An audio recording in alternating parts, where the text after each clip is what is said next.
Imagine standing on the ground watching a massive metal tube lift effortlessly into the sky.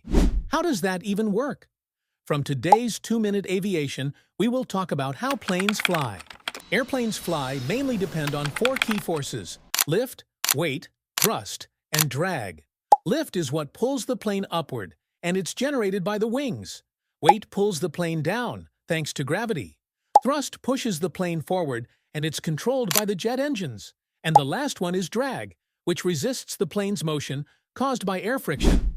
The secret to lift lies mainly in the shape of the wings, called an airfoil. Airplane wings are not entirely flat, and the top of the wing is a bit curved while the bottom is flatter.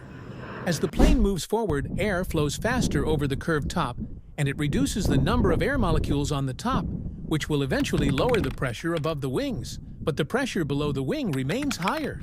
That difference in pressure lifts the plane into the air without extra effort.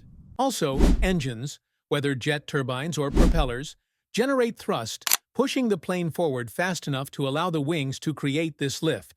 But flying isn't just about going up. Pilots control the plane using 3 main control surfaces.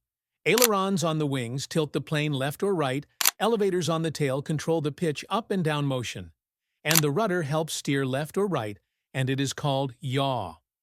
When all 4 forces are balanced just right, the plane cruises smoothly at high altitudes, like 35,000 feet. So next time you fly, just remember, it's not magic. It's physics, design, and a whole lot of engineering.